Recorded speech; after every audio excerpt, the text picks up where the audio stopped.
What's up, everybody? This is Birds in the Trap MMA, and I'm back with another banger, okay? This video is about fighters that I think are overhyped. These aren't necessarily prospects. These are guys who are well established in their careers, and what I mean by that is they've already had bigger fights, they've already been ranked, things like that. And yeah, I can't hide this anymore, guys. I've been wanting to make a video like this, but I feel like I finally have a solid list. And these are just fighters that I feel like are overhyped, to put it simply, whether it's by Instagram comments or word of mouth I hear from other people. These are fighters that I think are simply just a little too overhyped. And I mean, yeah, let's get right into it, okay? Now, disclaimer, okay, I do not have Shavkat on this list, okay? I know he's right there on the thumbnail, but I didn't put him in. I just left him there so I could have another person. He was on the cusp of being in, and here's why. That Wonderboy fight, the Wonderboy performance for me, it was just not a great performance, and I didn't find him to be all that impressive. And he was so close to being on this list. However, I remembered that he went into that fight with like a really bad ankle injury, if I'm not mistaken. I think it was an ankle injury, but I know for sure he went into that fight injured. So I'm going to kind of excuse the horrible takedown entries and the inability to get Wonderboy to the ground because it took him a while. He spent the whole first round with Wonderboy against the cage. I'm just going to hope that that was because of his foot injury and that that's not his actual skill level, because sure, he got the finish, but you can still get a finish and still look unimpressive. Like, something that comes to mind is Sean Brady versus Kelvin Gastelum. Sean Brady got the finish in the third round, but up until then, he was stinking it up. And that's kind of what I think Shavkat was doing with Wonderboy. Up until he got the submission, the fight was stinky. So, Shavkat just barely clears this list, okay? If he has a bad performance, then he might be on this list. But everyone else you see on the screen is on this list, and I'm going to give you my reasons why. Some context for this list, okay? Because a lot of people misuse the words overrated, underrated, and I hope you guys get what I mean. I see a lot of people calling people overrated or a lot of people underrated, but if everyone's calling them overrated, then they might be a little underrated. And if everyone's calling them underrated, then they might be a little overrated. And it also just depends on the context that you rate them in.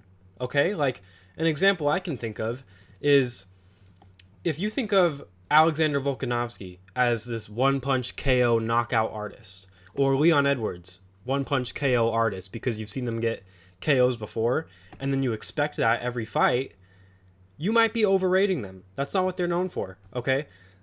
I hope that example makes sense, but you can't call someone overrated when you don't exactly know what you're rating them on. So my goal is to explain why I think these fighters are overrated, explain how they can get better, and just kind of explain that I don't see the hype, but they could go on to be something great. As you see my slide here, I wouldn't be surprised if these people go on to be something great. I wouldn't put it past them, okay? I think these fighters are talented. It's just that for the way that the community talks about them right now, I don't see it happening. All right? And my first example, a guy who looks shit until he gets the finish. Okay, we're starting off with Muhammad Mokaev, okay? I hope I don't get too much hate from a certain type of fan base, okay? I have two of their guys on here, but I guess we'll see in the comments. But I do not believe in this guy, plain and simple. Unless he keeps winning by third round submission or like Hail Mary submission, I don't think he's going to keep winning many fights. He does not look promising on the feet. The most strikes he's ever thrown, significant strikes, is like below 30. I think it's 21 is the number I saw. But he doesn't look great on the feet, in my opinion. He was down 2 rounds against Tim Elliott. Tim Elliott. I get that he's young in his career, Mokaev, but old man Tim Elliott, who's lost more fights in the UFC than he's won, you're losing 2 rounds to that guy? If you are supposed to be anywhere as good as you say you are, or you want everyone else to believe, you should be finishing Tim Elliott, you know what I mean? Or at least winning the rounds. Maybe not finishing him, but at least winning the rounds. And I'll see a performance like he had against Tim Elliott at UFC 294, where, in my opinion, I just don't think he looked all that good. And then he'll get the third round submission after losing the fight. And I'll see the comments. Everyone is like, Mokaev, future champ, Mokaev, future champ. Now, with that being said, a lot of those people, they have a certain complexion or a certain religious belief. Okay, if you guys get where I'm going with this. You know, they love Khabib, they love Islam Makhachev. And listen, nothing's wrong with rooting for your countryman or rooting for a guy because you can relate to him. But I'm not going to do that just because I'm not going to root for someone just off of that. If you look like shit in the fight, you look like shit in the fight. And this guy looks like shit in his fights. And you guys see this picture right here. He was in dangerous positions against Jake Fialho? I don't know. Man, that fight was so unmemorable that I don't remember his name getting announced. All I remember is his knee getting torn in half by an unranked guy. Jake Fialho is not ranked. And fuck, man. At this point, he just looks too beatable for me to see him being a top contender or a future champion. And this has nothing to do with his fights, but this is just something I don't like. This guy gets on Twitter and he's talking about how everyone above me is ducking me. Everyone above me is ducking me. Brandon Moreno, where you at? Pantoja, where you at? These guys, they don't want to fight you. Like, you have not separated yourself from the pack enough. Sure, you're slowly climbing up the rankings. I think Mokaev is number 8 right now, but he doesn't deserve these big fights yet. I think he's scheduled to fight Alex Perez. We'll see if that fight actually happens. Alex Perez is a canceled bout merchant. But yeah, for me, right now, Muhammad Mokaev, I'm not high on him. I see him losing in his next few fights. He might win his next fight. All these guys have a good chance to win their next fight. It's just that I don't see the hype everyone puts on them. I can't stress that enough. Because I swear to God, Mokaev's going to go out and win his next fight, and then someone's going to come to this video and be like, oh, I told you. And that can happen. I just don't see him being a future champion, which I hear people saying. So, jeez, that was a lot of yapping. But we're not done yet, because next on the list, who's our next suspect? We've got Jailton Almeida, okay? Jailton Almeida. If you are still believing in Almeida, I understand. I understand believing in him, because he is very strong, he is very fast, he is young, he is juiced to the gills. Anyone with an eye and is educated in the gym, not to sound pretentious, you could tell he's roided up. He lives in the middle of Brazil. How often do you think you saw us going out there? But if you still believe in him, I understand it, because he has looked dominant in all his fights. He's coming off a win. But me personally, I can't see you stink it up against Lewis and then think you will run through the top 5. Okay? Because up until the Lewis fight, Almeida was looking like he had a really good chance to run through heavyweight. You know, maybe like the Gan, the Aspinall, the Pavloviches, maybe they would beat him. But now I really think they beat him. All right. If you're the first person to beat Derek Lewis by decision in a 5-rounder, my hopes are not high, because you beat Lewis by decision. Sergey Spivak subbed this guy in the first round. You know, there have been guys who have put Lewis out, you know.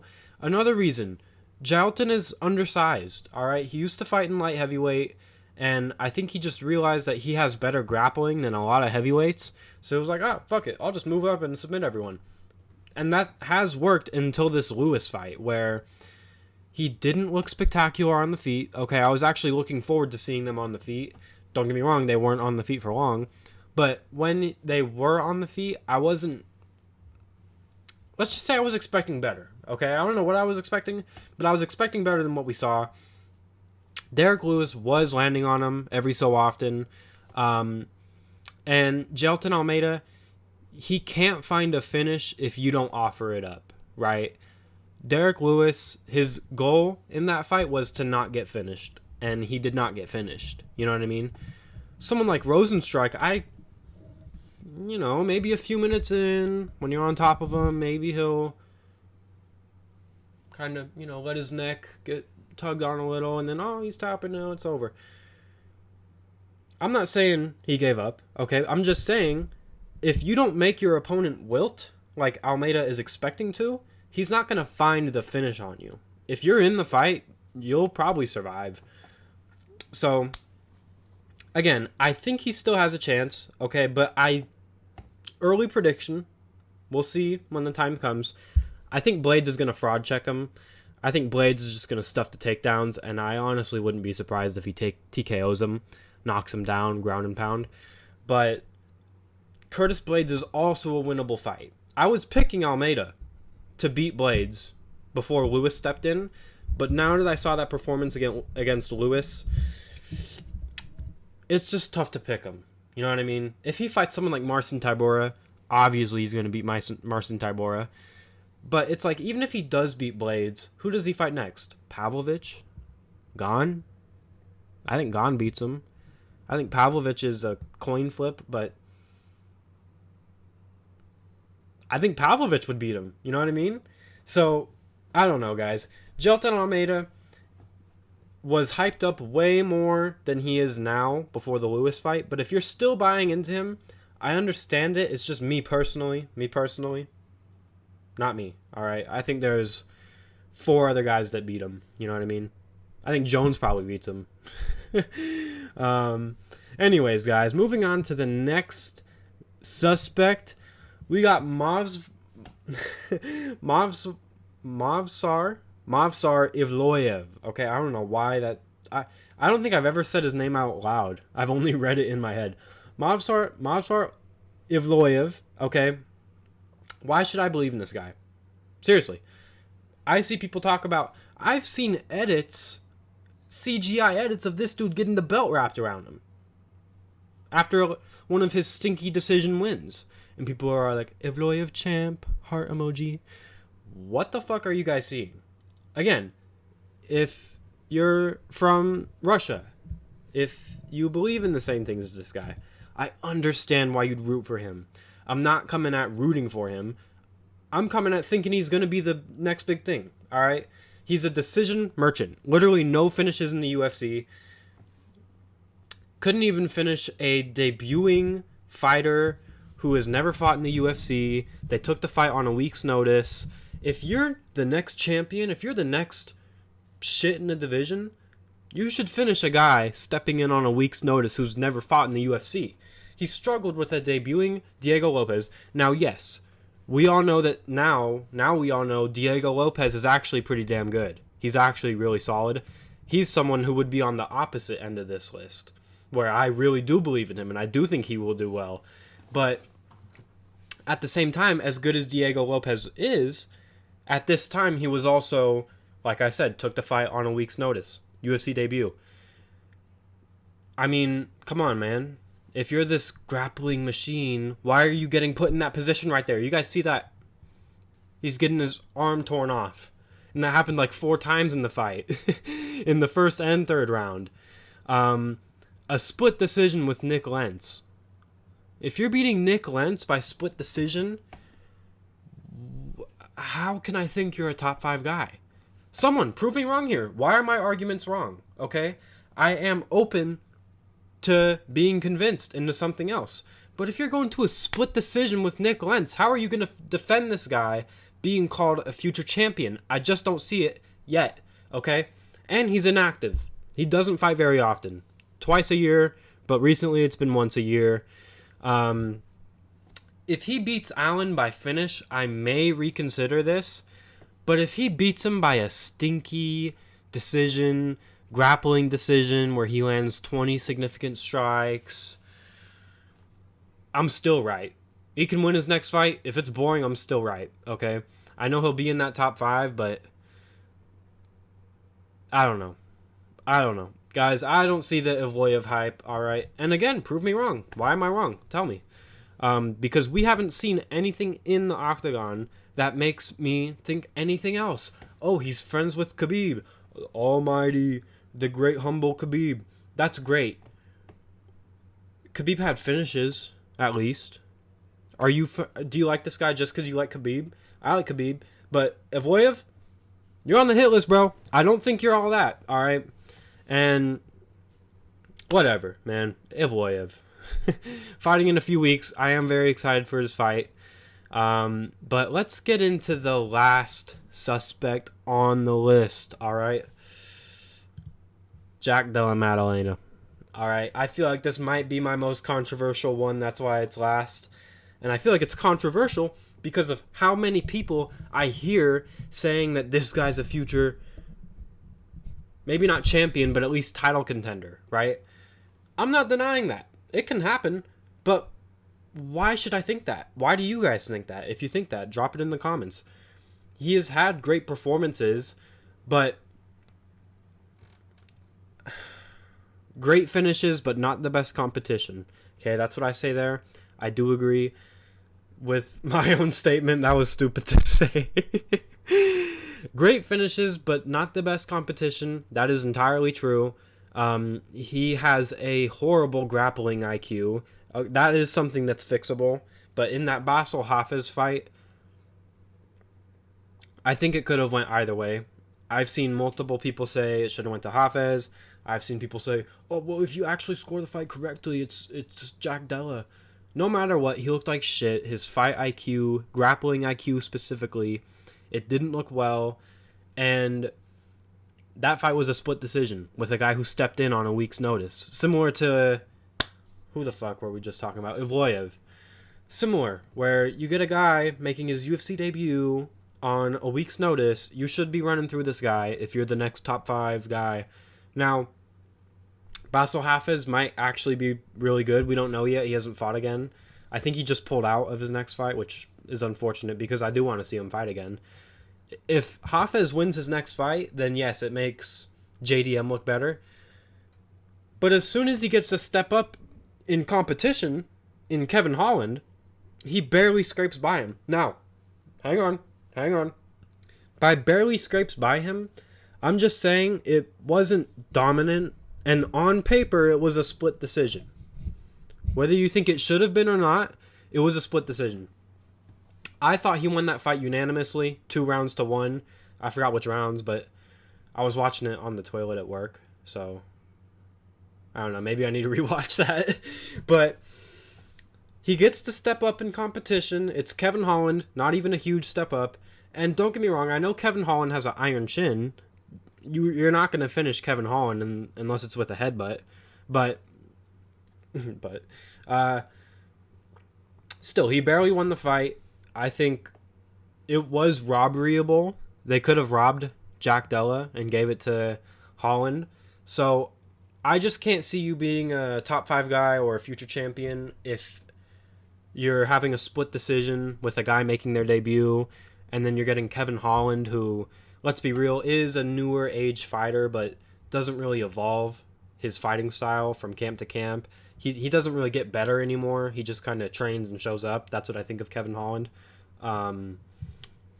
But, yeah, I think Della can beat Burns only because Burns is getting older, he's getting slower, and he's coming off of an injury, a bad injury. He injured like 3-4 different things.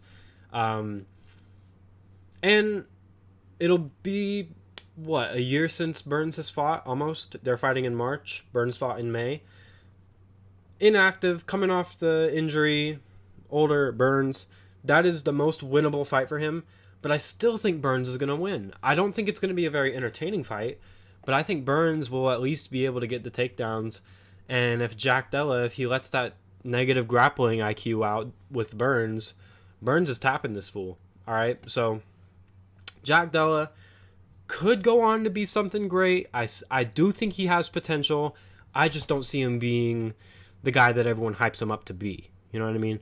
All right, moving on with the outro. Okay, guys, let me put my little camera down here, make it bigger.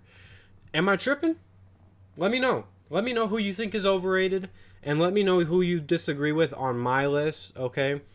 And if you're going to disagree, at least make a point that could change my mind, all right? Because in the comments, I reply to you guys if it's something worth replying to. If it's just a comment about the video, I'll always leave you guys a heart. If it's some hating shit, I'm deleting it because I don't want it to be on there. Um, but if you disagree with one of my picks, tell me why. Change my mind. I feel like most of my logic is pretty bulletproof. However, I am open to hearing your guys' thoughts. That's what this is for. We're here to have a discussion, all right? So I hope you guys enjoyed the video.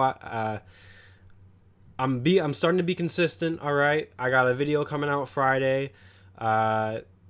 And I uploaded. Yeah, it's been a good week for the channel, boys. Keep running it up. I'll see you all in the next one.